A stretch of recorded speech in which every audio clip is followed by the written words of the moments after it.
XY4 Make It Count election coverage. Idaho congressional candidate Bill Sally is furious at the Idaho Democratic Party for releasing a campaign flyer that clearly shows Sally and his Social Security number. Sally's campaign says it's the most despicable thing they've ever seen. The flyer faults Sally for past financial problems, including state and federal tax liens filed against him in 1988. The state Democratic Party says he's a public figure and the documents are public. Sally's wife, Terry, is apparently very upset over the mailing. And tonight we begin our last set of interviews with the candidates for office here in the Inland Northwest. Coming up next, my conversation with Idaho Senate candidate Jim Risch, who's running to replace Larry Craig. Does he think Craig disgraced the state? We'll find out next.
XY4 Make It Count election coverage as we continue our series of interviews with the candidates for elected office in the Inland Northwest.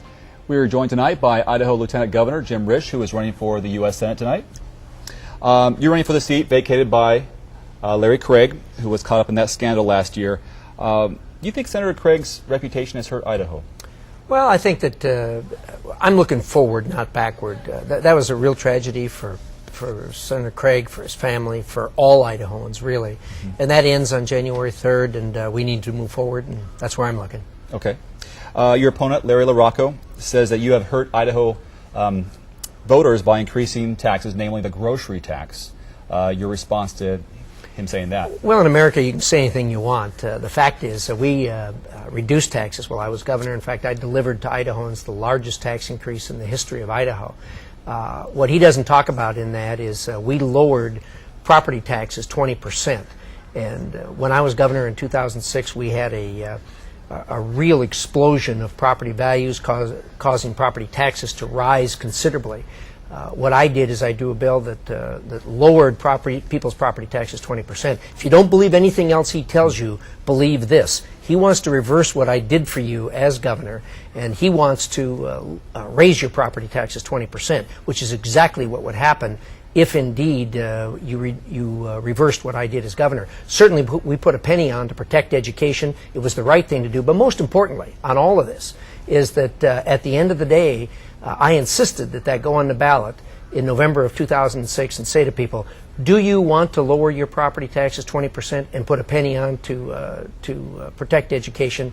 72% of Idahoans said that's what they want to do. Polling today says the same number of people approximately support exactly that. So if you don't believe anything else he tells you, believe that he wants to reverse what I did as governor, what you and I did on the ballot in November of 2006, and raise your property taxes 20%.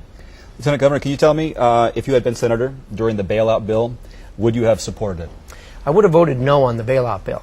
Not because something shouldn't have been done. Something truly needed to be done. But Mike Crapo, our other United States Senator, co-chairman of my campaign, and I both came to the conclusion that although it injected the capital that was absolutely necessary, it didn't have sufficient protections for the taxpayers to recover that money.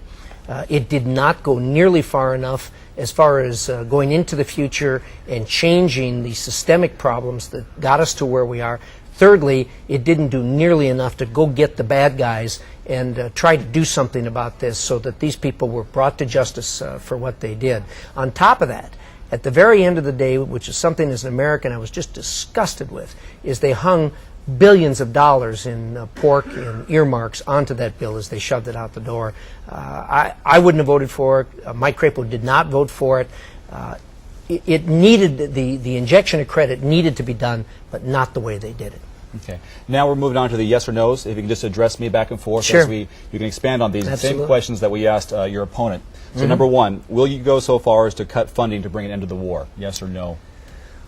Well, I wouldn't use the funding process to bring an end to the war, but I got to tell you, I'm just like every American. I'm impatient to have this over with. I want the troops brought home. I'm not a person that's got a bright line saying this is the date. We need to do it so that our troops are safe, so that the people that helped us are safe, and most importantly, that we don't create a vacuum in the Middle East that Iran can move into and cause us a whole lot more difficulties. But I want this over with. I'm like every American. It needs to be over with. Continuing on with the yes or no's, is the war on terror a bumper sticker slogan, as some people have said?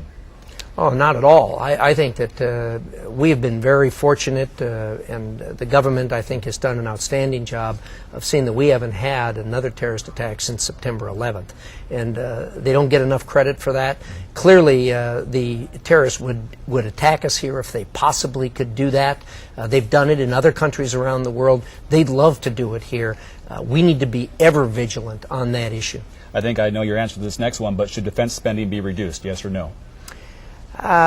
Defense, all spending is going to have to be looked at, and I have seen a number of places where defense spending can be reduced and should be reduced, particularly in stateside type of operations where they are using equipment that is substantially better than what they need for a particular process. Okay. Just yesterday, someone was telling me about them using a multi-$100,000 Humvee to deliver mail. I mean, they don't need to do that sort of thing. So those all need to be looked at.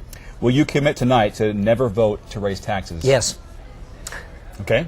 Do you support a universal health care system? No. Now we're going to yes or no, aren't we?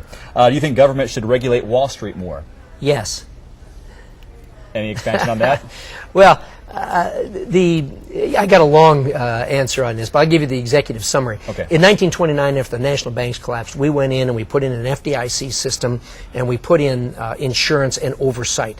We're going to have to do the exact same thing to the fundamental organizations that are the pillar of our economy. Not all businesses, but most businesses would be excluded from that. But businesses like Fannie Mae, Freddie Mac, AIG, and other ones that have really become a foundation for our economy, Congress needs to identify those, and they need to put in place an FDIC-type insurance system and oversight. 30 seconds left. Three more questions real quick. Would you vote to legalize gay marriage in all 50 states? No. Are you willing to take on your own party, even if a potential President McCain were elected? Yes. Last one. You have about 10, 15 seconds. Will the state of Idaho and the Senate be worse off if Larry LaRocco was elected? Well, I would say yes. There's a real difference between Larry LaRocco and I. The gentleman has been a lobbyist in Washington, D.C. For about a dozen years. I've heard from Idahoans everywhere that Washington, D.C. lobbyists are the problem. Do we really want to turn Idaho's Senate seat over to Washington, D.C. lobbyist? He's a liberal. I'm a conservative. He supports earmarks. I don't. He voted for the largest tax increase in history. I will never vote for a tax increase. There is a clear choice between the two of us for the United States Senate. Lieutenant Governor, thanks very much for your time. You bet. Best of luck. Happy to do it. Now, immediately after that interview, when we recorded that, Governor Risch wanted to clarify that he presided over the largest tax decrease in Idaho history, not the largest increase, as he stated in the interview. And our final candidate interview of the year with Idaho Democratic Senate candidate Larry LaRocco is tomorrow night, right here on KXLY4 HD News at 6:30.